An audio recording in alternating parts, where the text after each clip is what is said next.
Hello বন্ধুরা, সবাইকে স্বাগত জানাই স্টাডি সাকসেস কোচিং সেন্টারে।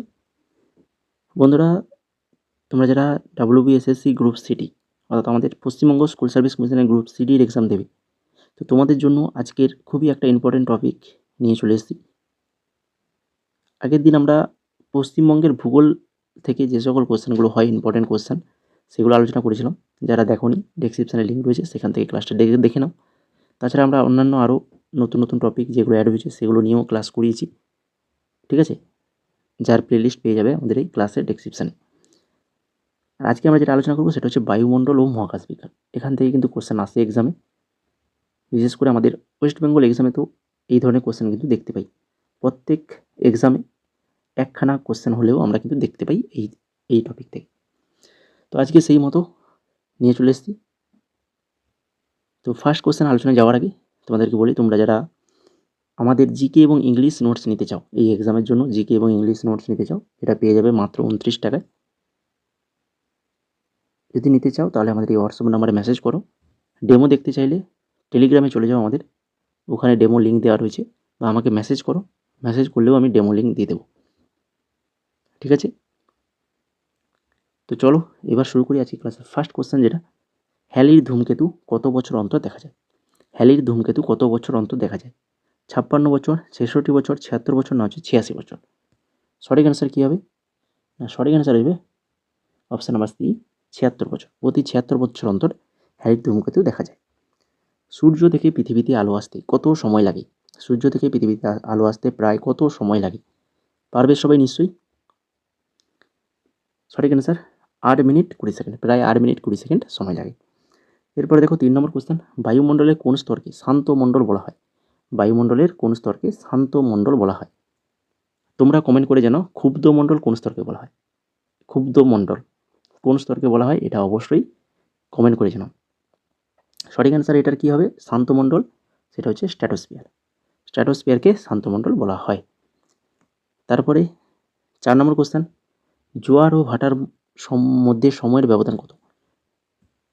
একটা জোয়ার এবং তার পরবর্তী ভাটা, জোয়ার এবং ভাটার মধ্যে সময়ের ব্যবধান কত? না হচ্ছে 6 ঘন্টা 13 মিনিট। 6 ঘন্টা 13 মিনিট, অপশান নাম্বার বি সঠিক অ্যান্সার। ভারতের প্রথম কৃত্রিম উপগ্রহ কোনটি? ভারতের প্রথম কৃত্রিম উপগ্রহ ভাস্কর, রোহিণী, অ্যাপেল, না হচ্ছে আর্যভট্ট? কী হবে? আর্যভট্ট। ভারতের প্রথম কৃত্রিম উপগ্রহ এটা হচ্ছে আর্যভট্ট। ভারতের প্রথম মহাকাশচারী কে? ভারতের প্রথম মহাকাশচারী কল্পনা চাওলা, এটা কল্পনা হয়ে গেছে, কল্পনা চাওলা, রাকেশ শর্মা, সুনিতা উইলিয়ামস, না হচ্ছে বিক্রম সারাভাই?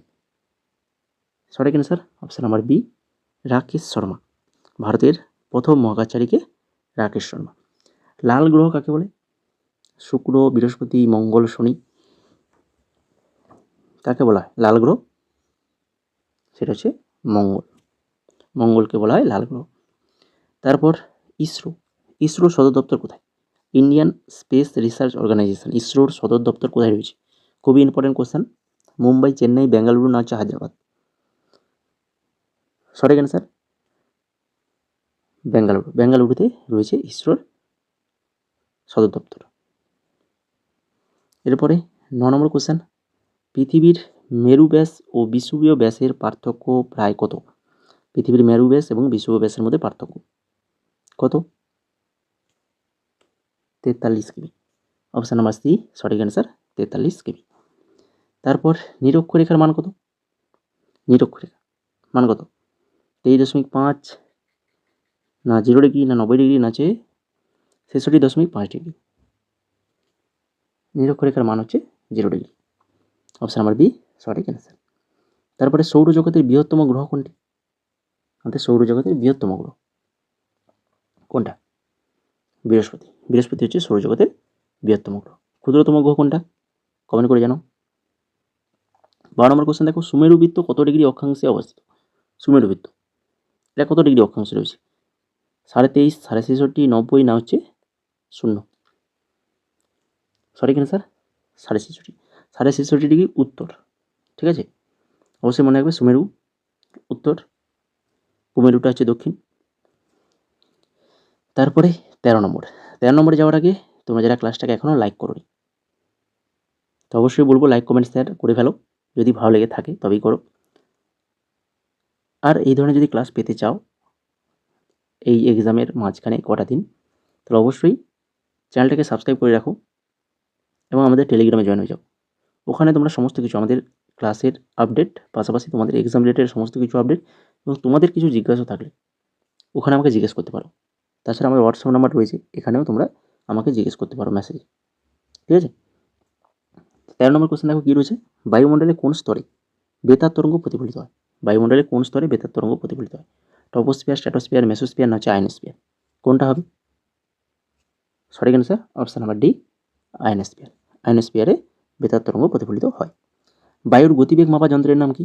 খুবই ইম্পর্টেন্ট কোশ্চেন। বায়ুর গতিবেগ মাপা যন্ত্রের নাম ব্যারোমিটার, থার্মোমিটার, অ্যানিমোমিটার না হচ্ছে হাইগ্রোমিটার? সঠিক answer option number C, anemometer. বায়ুর গতিবেগ মাপা যন্ত্রের নাম হচ্ছে অ্যানিমোমিটার। বায়ুমণ্ডলে কোন গ্যাসের পরিমাণ সবচেয়ে বেশি? আমাদের বায়ুমণ্ডলে কোন গ্যাস সব থেকে বেশি পরিমাণে আছে?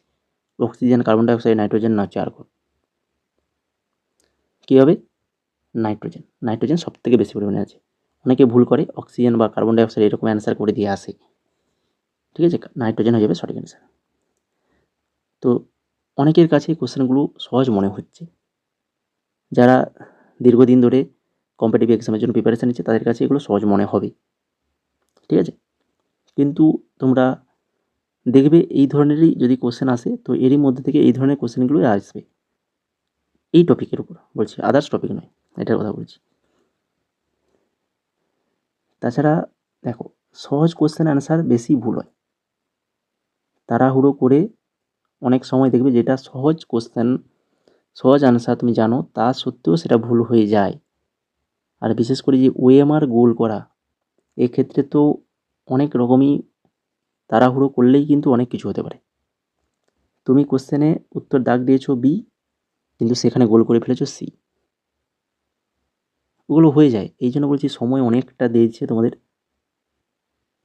এক্সামের মার্ক অনুযায়ী সময় অনেক, তো বেশি তাড়াহুড়ো কেউ করবে না, ধীরে সুস্থে একটা একটা দেখে সুন্দরভাবে গোল করবে।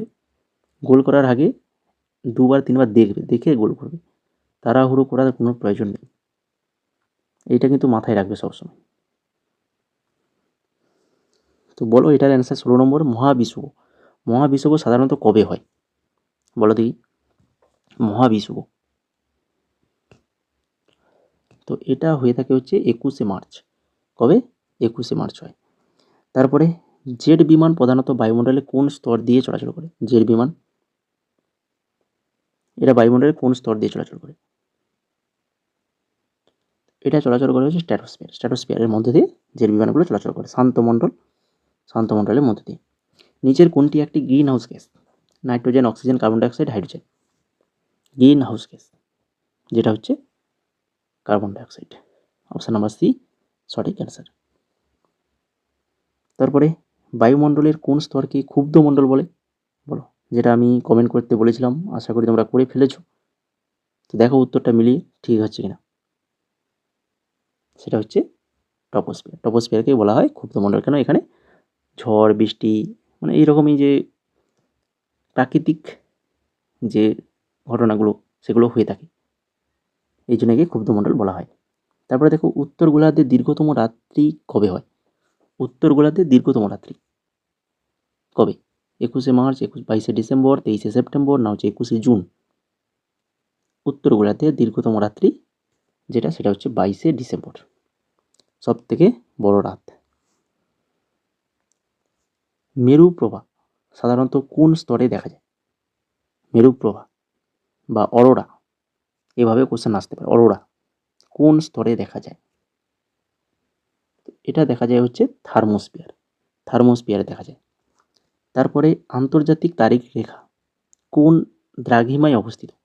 আন্তর্জাতিক তারিখ রেখা এটা রয়েছে 180 ডিগ্রি, 180 ডিগ্রি দ্রাঘিমায় অবস্থিত। তারপরে পৃথিবীর নিকটতম গ্রহ কোনটি? একদম পৃথিবীর কাছে গ্রহ কোনটা? সেটা হচ্ছে শুক্র। শুক্র হচ্ছে পৃথিবীর নিকটতম গ্রহ। তাহলে পৃথিবীর সব থেকে কাছের গ্রহ হচ্ছে কি? শুক্র। এরপরে দেখো আর হচ্ছে শুক্র কিন্তু পৃথিবীর যমজ গ্রহ, এটাও মনে রাখো। নীল গ্রহ কাকে বলা হয়? নীল গ্রহ, এটা হচ্ছে পৃথিবী। পৃথিবীকে নীল গ্রহ বলা হয় কেন? এখানে জল, 3 ভাগ জলে 1 ভাগ স্থল, তার জন্য এটাকে নীল দেখায়, তাই তো নাকি? 25 নম্বর কোশ্চেন, বলয় আছে এমন একটি গ্রহ, বলো দেখি, বলয় আছে এমন একটি গ্রহ, সেটা হচ্ছে কোনটা? শনি। শনি গ্রহের বলয় আছে, অপশন নাম্বার বি সঠিক। তো এই ছিল মোট আজকের ইম্পর্টেন্ট 25খানা কোশ্চেন আলোচনা করলাম। আশা করি সবার ভালো লেগেছে। যদি ভালো লেগে থাকে তো অবশ্যই লাইক, কমেন্ট, শেয়ার করে ফেলো। নিশ্চয়ই করে ফেলেছো এতক্ষণে, সাবস্ক্রাইব তো করে রেখেছো, যারা করোনি করে ফেলো। আর নোটস যদি নিতে চাও 29 টাকা মাত্র, জিকে এবং ইংলিশ নোটস পেয়ে যাবে নতুন সিলেবাস অনুযায়ী। ডেমো দেখতে চাইলে আমাকে মেসেজ করতে পারো, বা টেলিগ্রামে গিয়ে ডেমো লিঙ্ক রয়েছে, সেখান থেকে ডেমো দেখতে পারো। এছাড়া দেখো, এই যে আমাদের গ্রুপে নোটস দিয়ে দেওয়া হয়েছে, এই সকল নোটস তুমিও পেমেন্ট করলে তোমাকেও এই গ্রুপে অ্যাড করে দেওয়া হবে। এই কটা দিন রয়েছে, সেগুলো তুমি দেখে, যে নোটসগুলো রয়েছে সেগুলো তুমি পারলে পড়ে যেতে পারো।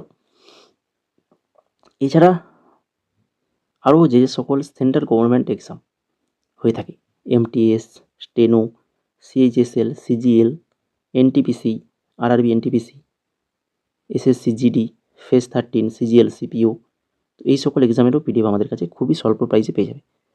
প্রিভিয়াস ইয়ার অর্থাৎ বিগত বছরের জিকে কোশ্চেন আনসার আমাদের কাছে অ্যাভেলেবল রয়েছে খুবই স্বল্প প্রাইসে। যদি নিতে চাও বা ডেমো দেখতে চাইলে আমাদের ডেমো দেখতে পারো, টেলিগ্রামে সমস্ত পিডিএফে ডেমো লিঙ্ক দেওয়া রয়েছে, আমাকে মেসেজ করেও বলতে পারো। যেটা নেবে সেটা লিখে আমাকে মেসেজ করবে।